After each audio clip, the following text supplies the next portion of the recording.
Chapter 8 looks at the nervous system of the human body. And the nervous system, along with the endocrine system, coordinate all other organ systems to maintain homeostasis.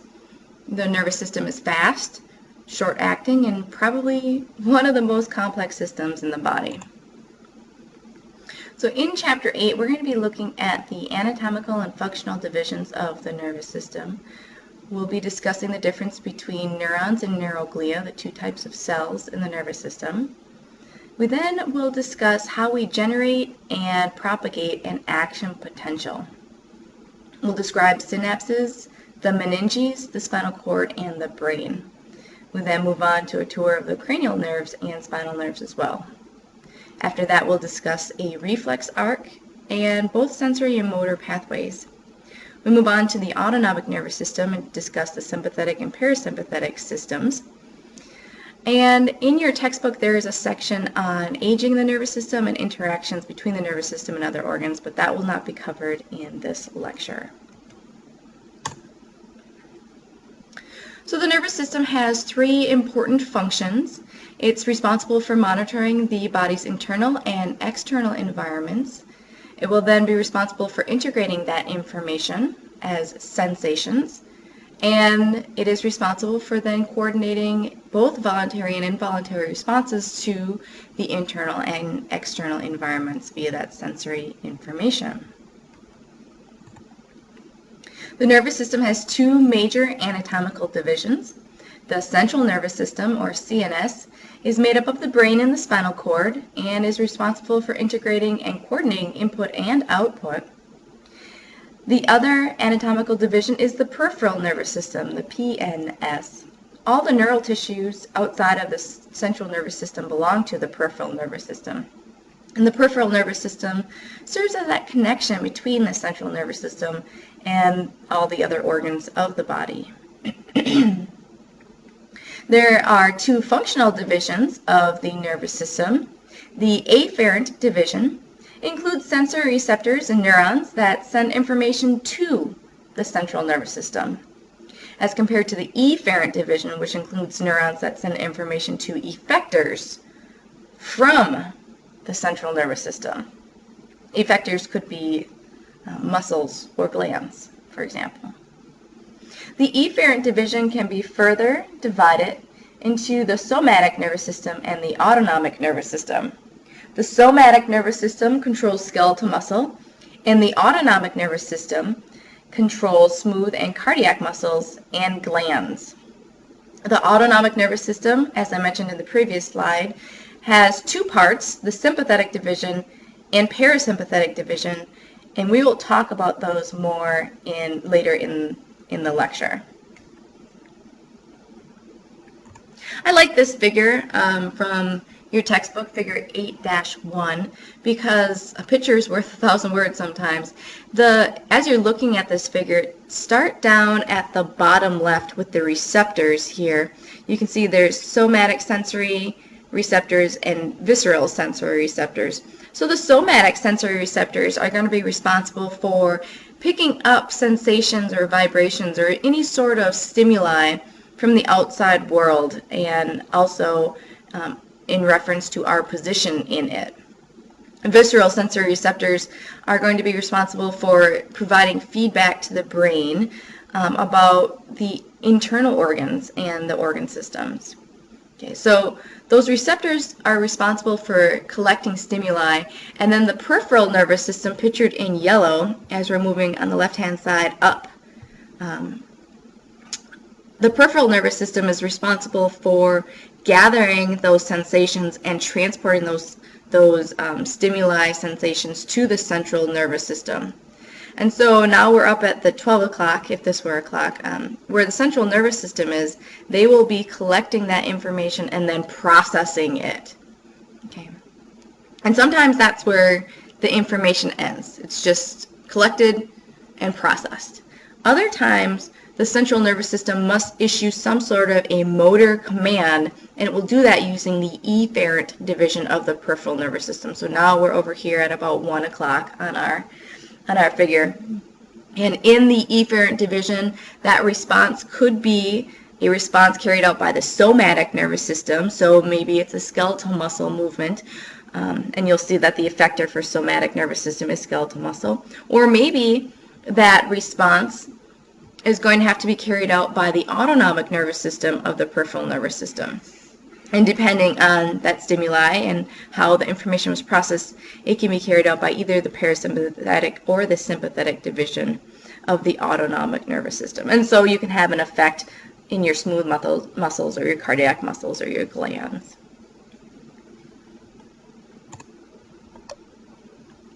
So back in chapter 4, I told you that the nervous system includes all the nervous tissue in the body, and neural tissue consists of two kinds of cells, neurons and neuroglia. Neurons are those cells that communicate with one another and other cells. Unfortunately, neurons have a very limited ability to regenerate when they're damaged or destroyed.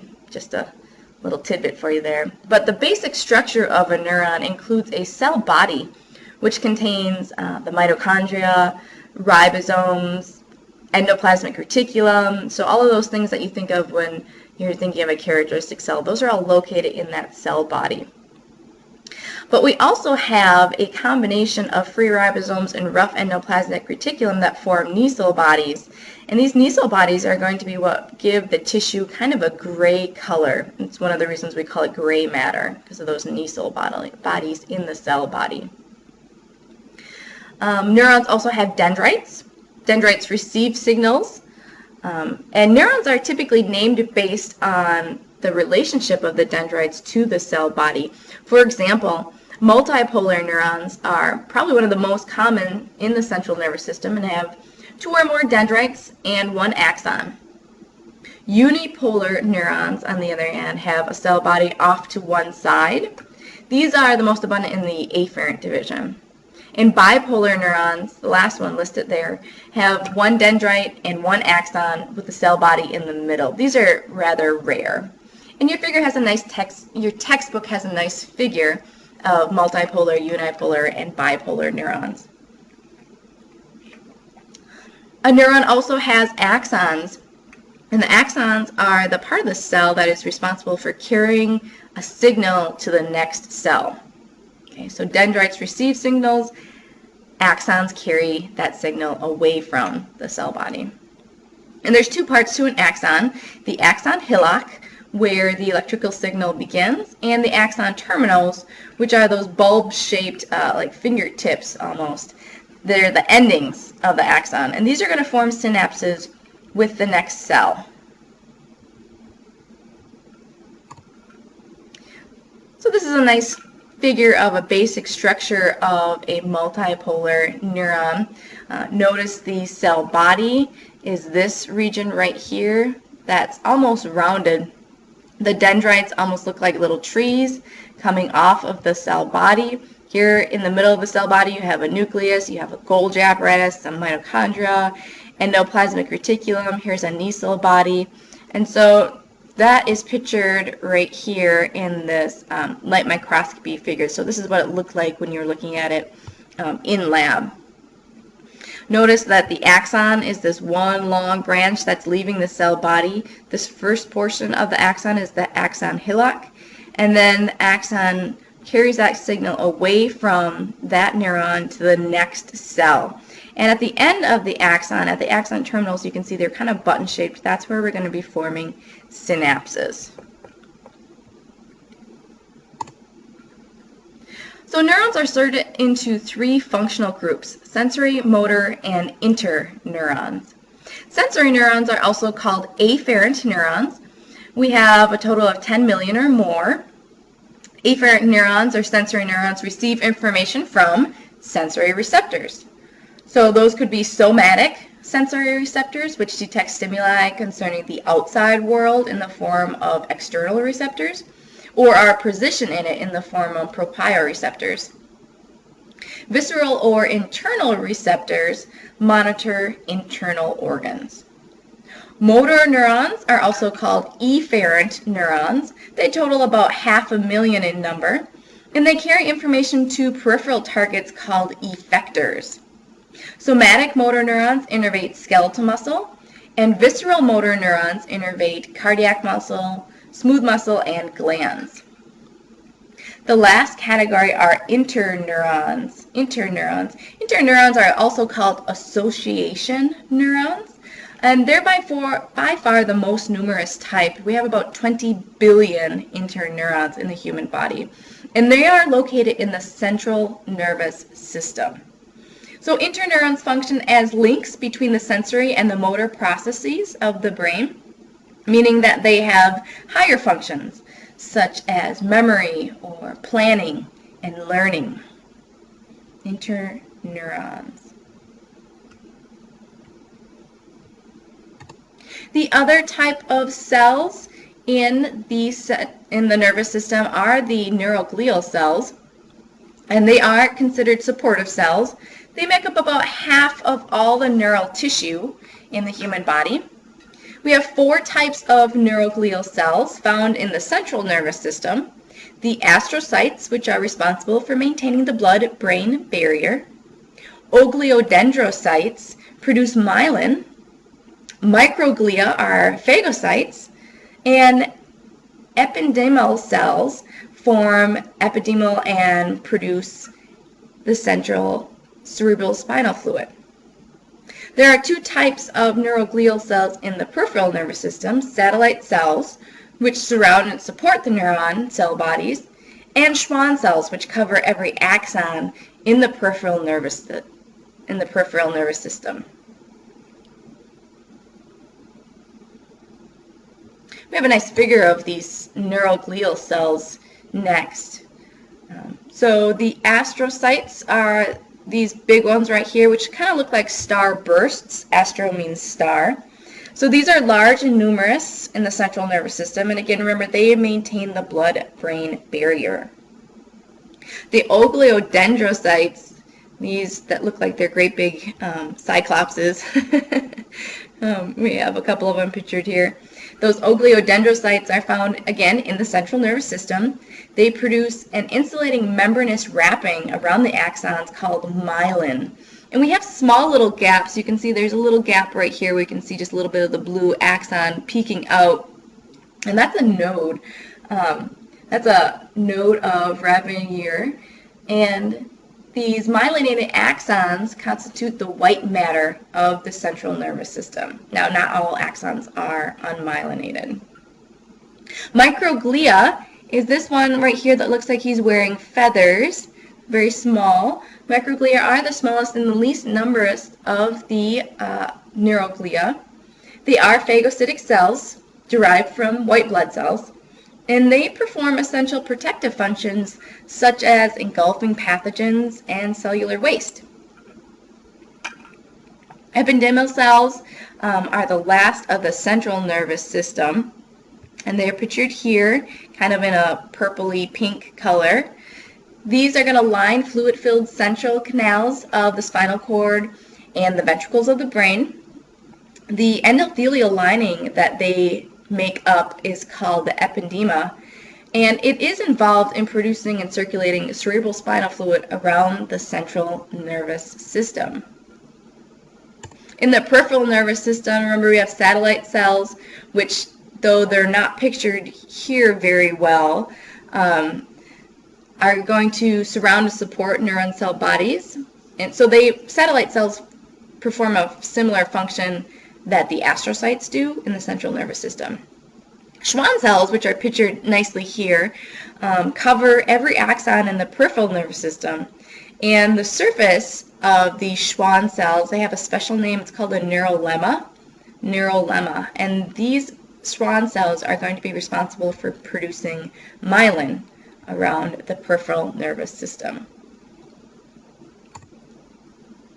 So neuron cell bodies are organized in the nervous system in masses or bundles that have distinct anatomical boundaries, and they're identified by specific terms, which are pictured here. And we're going to use these terms again, so a brief overview is probably pretty helpful. So on the left-hand side, in this box, in the peripheral nervous system, collections of cell bodies are ganglia. And they look like these bulges here. It's a bulging because it contains all of those neuron cell bodies, which take up a lot of space. And then bundled axons that lead away from it are called nerves. Okay. And nerves can include spinal nerves or cranial nerves. Both have sensory and motor components to them. Now over on the right-hand side, in the central nervous system, the neural cortex. The neural cortex is a thick layer of gray matter, and it contains collections of neuron cell bodies, which are found in centers. Okay, so collections of neuron cell bodies are found in centers, or sometimes they're called nuclei. Nuclei, collections of neuron cell bodies, are sometimes called nuclei, okay, or centers. White matter in the central nervous system. White matter can be found in either tracts or columns.